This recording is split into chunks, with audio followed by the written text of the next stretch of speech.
Hello guys, good morning everyone. Are we ready for the retina quiz discussion?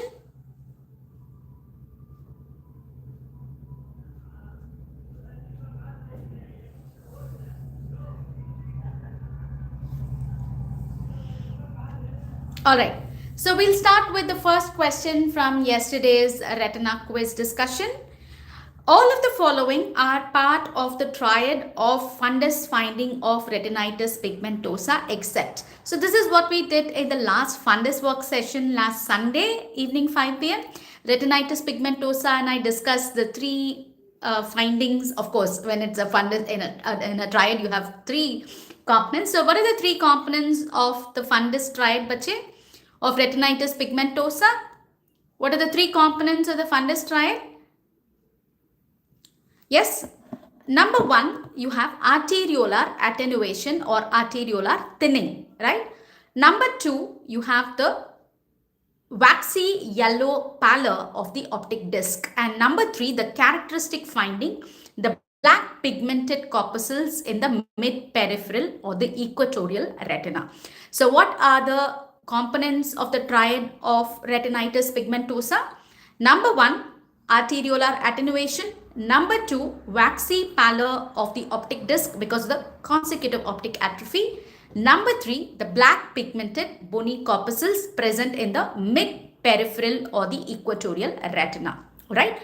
Now, our question asks which is not part of this triad. So option A says bony corpuscles in mid-peripheral retina, which is present. Option B says waxy yellow color of optic disc, which again is present.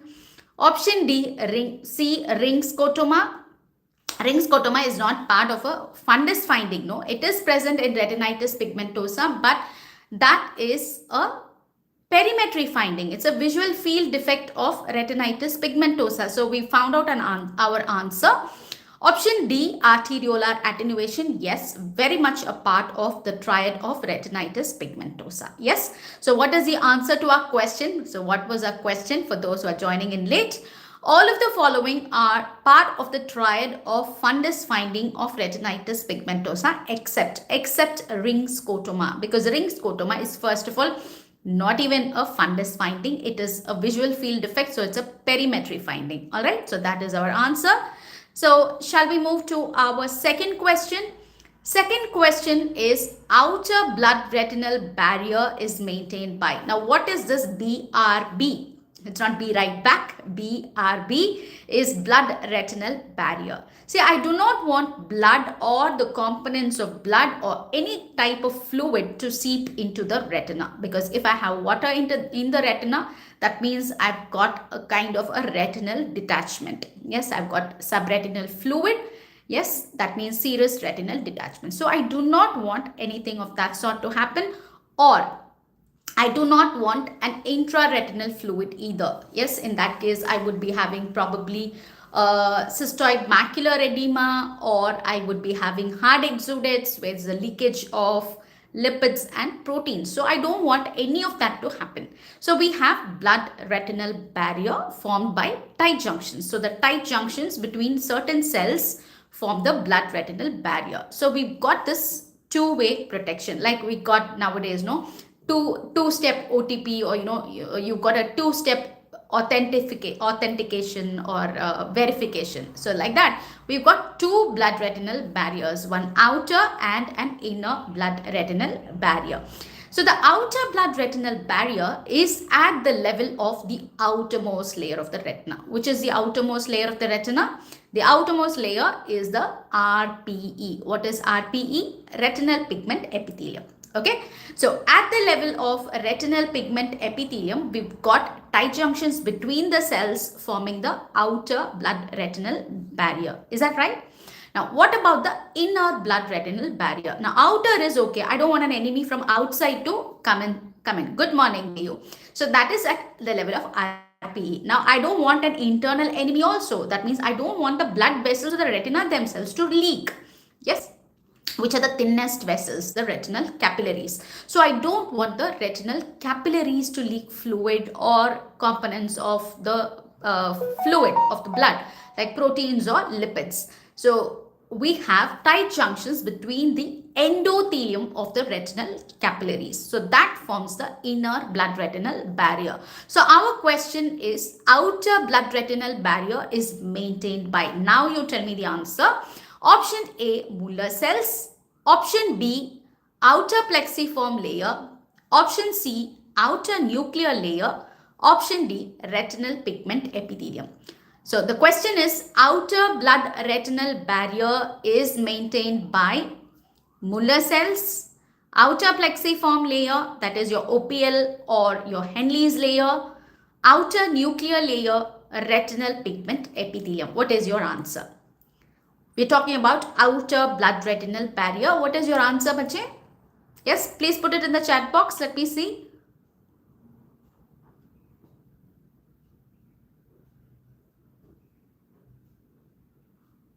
Yes, very good, BU. RPE, retinal pigment epithelium. Alright, so we'll move on to the next question.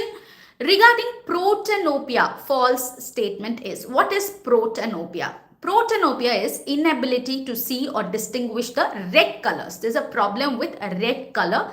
So there is a deficiency or some problem with the red cones. Yeah. So red cones means they are processing the long wavelength light. Red is considered on the longer side of the VIBGYOR spectrum. So let me see the VIBGYOR. V, violet, that is on the violet, and so blue, all that are on the shorter wavelength side. The red is on the longer wavelength side. So L cones process your red color. Yes. All right. Now, let's see option A, detected using Ishihara chart. Correct. So Ishihara chart for red-green color blindness, we use your Ishihara's pseudo isochromatic charts. Yes, very good, BU. Very good. Now, next option, deficiency of L cones. Yes, deficiency of red cones also known as L because long wavelength cones, which is again a true statement. Option C, defect in green color identification. Such a simple statement down there which tells you it's glaring at you, it's gleaming, it's screaming, hey, I'm the false statement. Green means deuteranopia. Very good, BU. Green means deuteranopia, right? So deuteranopia or anomaly. So that is deuteran, not protan. So we've already found out a false statement. What about option D? X-linked recessive or X-linked inheritance. Yes, both your red and green color defects are X-linked genes. Yes, because those cones are encoded by the red and the green cones are encoded by X chromosome. Yes, gene on X chromosome. So definitely when there is a problem, that is protanopia or deuteranopia, it is always an X-linked recessive, X-linked recessive inheritance. Okay, so we found out a false statement. So answer done, question done. Question number 4, what is the type of retinal detachment in Coats disease? See, in Coats disease, there's massive exudation. There's massive exudation. BU, today is retina quiz. I will clarify that when we do a glaucoma quiz. Okay, glaucoma quiz I guess tomorrow. No, did we make a mistake? I don't know. Okay, anyway, yesterday was retina quiz. Today we are discussing retina questions. So what is the type of retinal detachment in Coats disease? Because it is massive exudation. Primary retinal detachment is nothing but rhegmatogenous retinal detachment. All right. So when we have a rhegma means a retinal tear or a retinal break. So nothing to do with exudation as such, no fluid in the retina. So that is out. Tractional means there's a pull. Where is the pull coming from? So that pull is coming from neovascularization. Okay, so neovascularization, the new vessels will have a fibrous component which pulls on the retina. It exerts traction on the retina. All right. So this in quotes not really at the first place. In the first place. All right. Option C, serous. Serous or exudative? Good morning, Vinodji. No problem. We're going kind of slow. We're still in the fourth question. So, serous, I think that is the answer, because what is the other name for serous retinal detachment? The other name for serous retinal detachment is exudative retinal detachment. Is that clear? Alright, so that is our answer. Option D, rhegmatogenous, it is ruled out. Yes, Pal. Yes, Pal. Correct. Very good. Alright, so Coates disease, you got serous or exudative retinal detachment. Alright. Okay, next question. Ocular massage is useful in the management of. So when do you do an eye massage? So when we give a periocular or a a peribulbar or a retrobulbar anesthesia. Yes, at that time we do give a massage for the anesthetic to spread. In the management of, that is a question. Best's disease, CRVO, CRAO, Yes, CRAO and BRAO. Very good, Vinod. Very good. Excellent. Excellent view. Yes, because we want to dislodge the embolus. Yes. So that is an emergency measure, because CRAO is an ocular emergency, right? Ocular emergency. So we want to do something which is in our hands, at our disposal. Yes. So ocular massage, you try for central retinal artery occlusion or BRAO. So this embolus is usually occluded at two places. Most commonly, yes, this embolus is most commonly occluding where? The central retinal artery, where it pierces and enters into the optic nerve, where it pierces the meningeal sheath. Either it is stuck there, or if not there, at the lamina cribrosa. This is the optic nerve, and then you will have the lamina cribrosa, and the central retinal artery then comes into the retina, right? So either at the point where the central retinal artery pierces the meningeal sheath to enter the optic nerve, or at the lamina cribrosa. See, bifurcation is your BRAO. In BRAO, it gets lodged there. Okay, Pal Singh. All right. So, Pal, right? All right. So, your bifurcation answer, correct. Keep answering. It's okay. You can make mistakes with me. No problem at all. I'm here to teach you. Okay. I'm not here to judge you at all. You make mistakes, you learn. All right. So, it's good that you're participating, so that, I see, because you commented that, we also learned. Otherwise, I would not have probably told you at this point about BRAO, where the embolus is lodged. Okay, so the embolus is lodged in the bifurcation of the arteriole down in the retina in case of BRAO, and in CRAO most commonly is this point of entry into the optic nerve. Second most common is a lamina cribrosa. All right. Okay, so ocular massage is for central retinal artery occlusion. Very good, Vinod. Very good, Pal. All right. Next question. Which of the following is used in pneumoretinopexy? See, when I say pexy means some attachment procedure. Yes, retinopexy. So that means I'm going to do some procedure for retinal detachment, to attach the detached retina. Okay, so when I say retinal detachment, which are the structures that are detached? The RPE and the neurosensory retina have separated or detached. Yes, the neurosensory retina, that is the inner 9 layers, has separated or detached from the outermost layer, the RPE. Very good, Vinod. Yes, very good, pulsing. All right. What are you talking about? All right, very good, Pal. See, pneumoretinopexy. The word pneumo means gas. Okay, pneumo means gas, right? So let's look at the options. Now, if you know the word, just a play of English, okay, thoda sa English, right? You definitely need to know English, because you are not tested in Hindi or Tamil or your regional languages, right? Maybe in NEET level, probably you had something of your regional language, but NEETPG, no. Okay, so back to our question. So now you know pneumoretinopexy. So in the moment you know it's a gas, and you have no idea about pneumoretinopexy. You have no clue what this procedure is. But still you know which of the following is used in pneumoretinopexy. That means it's a gas, right? So option A, BSS. What is BSS? Balanced salt solution. It's a solution. Solution means it's a liquid. B, silicone oil. Silicone oil again is a liquid. It's not pneumo, no? Out. BSS plus. BSS plus is balanced salt solution with glutathione. That extra glutathione. Again, it's a liquid. So out.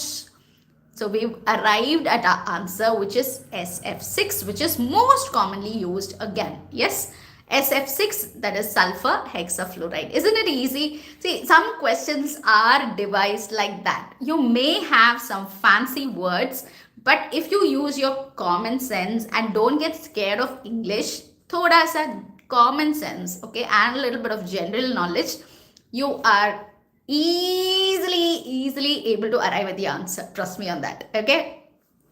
All right. Next question. When is the first screening done for diabetic retinopathy in a type 1 diabetic? Type 1, that is insulin dependent diabetics. When do you first screen? That means you dilate the pupil and look into the fundus. You're going to do a dilated fundus examination. When do you do it first? See, once the kid or the child is diagnosed of type 1, you can do the fundus examination 5 years after the diagnosis of DM. Yes, in case of type 1. So what is our answer? Option A, 1 year after diagnosis. No. Immediately. Immediately is for type 2 diabetics. Type 2 or adult onset diabetics, immediately on diagnosis of diabetes, you do the screening for diabetic retinopathy. Alright. When patient complains of floaters, if patient is complaining of floater, something, a diabetic, see, floater can be a innocuous thing. No, you don't have to always be worried about a floater, because you and I also have floaters. But in a diabetic, a floater means most commonly, the first thought that it will come to my mind is either this guy is having a vitreous hemorrhage that is causing a floater. So vitreous hemorrhage means he's progressed through proliferative diabetic retinopathy and those new vessels have burst, resulting in vitreous hemorrhage. So that is the first thing that I'll have in my mind, right? Or it's a combination of tractional and a rhegmatogenous retinal detachment, which is causing the floaters. So don't wait for visual symptoms at all in a diabetic. Yes, very good, Vinod. Yes. So very good, BU. All right. Very good. Very good. So yes, you will do after 5 years in case of type 1, and type 2 you do immediately, and never ever wait for a visual symptom or the vision to drop. Okay, even if the vision is 6/6, you will do it. Okay, next question. Bullseye maculopathy is a complication of, guys, this is an extremely important question. Okay, bullseye maculopathy means like bullseye, you should be able to mark it, right? No second thoughts about that. Yes, let's read the options. Methanol. See, methanol, that is your ₁ poisoning, no? Contaminated alcohol with the methanol. That causes toxic optic neuropathy. Yes, it is toxic to the retinal ganglion cells, but it would cause toxic optic neuropathy, not a maculopathy. Okay, it will not cause a bullseye maculopathy. Is that clear? Yes, very good, guys. Very good, BU. Very good, Vinod. All right, so let's see the next option. Hydroxychloroquine. Yes, both chloroquine and hydroxychloroquine cause bullseye maculopathy. See, chloroquine still used for malaria treatment, but not that very commonly used. Hydroxychloroquine, yes, we do it. We use it quite commonly. Rheumatologists use it. Then dermatologists, hydroxychloroquine is more commonly used. Yes. Next, ethambutol. Ethambutol used to cause toxic optic neuropathy. Now in the newer one, it is not newer ATT schedule, it is off. They've taken off ethambutol. Very good. Tobacco again causes optic neuropathy, not a bullseye maculopathy. See, bullseye maculopathy, if it occurs, it is irreversible. If I see a bullseye maculopathy on the fundus, nice to see, nice for an MCQ, but bad for the patient, because even if I stop, it will continue to, the damage will continue. Okay, so it's an irreversible thing. Yes, it's an irreversible thing. Hydroxychloroquine, you were supposed to have learned. Okay, so it causes a posterior subcapsular cataracts. Okay, chloroquine. Then it causes toxic optic neuropathy as well. It causes bullseye maculopathy. It causes a lot of problems. See, starting from the cornea, hydroxychloroquine can cause your cornea verticillata or your vortex keratopathy. On the lens, posterior subcapsular cataract. Then on the optic nerve, toxic optic neuropathy, macula, bullseye maculopathy. So all these are the side effects of hydroxychloroquine in the eye. Yes, no problem. I'm here to teach you, but sometimes I may not, because if it's I expect you to know, then maybe no. All right. Anyway, question number 9. Treatment of choice for retinoblastoma. What is retinoblastoma? The most common primary malignant intraocular tumor in children. Yes, the most common primary malignant intraocular tumor in children, and the treatment of choice is chemotherapy. Okay, and how would you administer this chemotherapy? What is the route of administration? It's going to be systemic, in the sense intravenous administration. And what is the regimen? It's a Beck regimen. Very, very important. Beck regimen. What is V? Vincristine. What is E? Etoposide. What is C? Carboplatin. Yes, VEC. We're not Bengalis, okay? It's a VEC, not BEC. All right. So, vincristine, etoposide, and carboplatin, not cisplatin. Remember, because many of you make that mistake. Remember, carboplatin has the RB. We always write retinoblastoma as RB, right? So, carboplatin. All right. Next question. Stargardt's disease is characterized by autosomal dominant inheritance. No, I told you. Remember the star. Star has a AR. Stargardt. There, 2 ARs are there. So it is autosomal recessive inheritance. Egg yolk lesion on the macula. That yellow of the egg. Jaise na, egg yolk lesion at macula.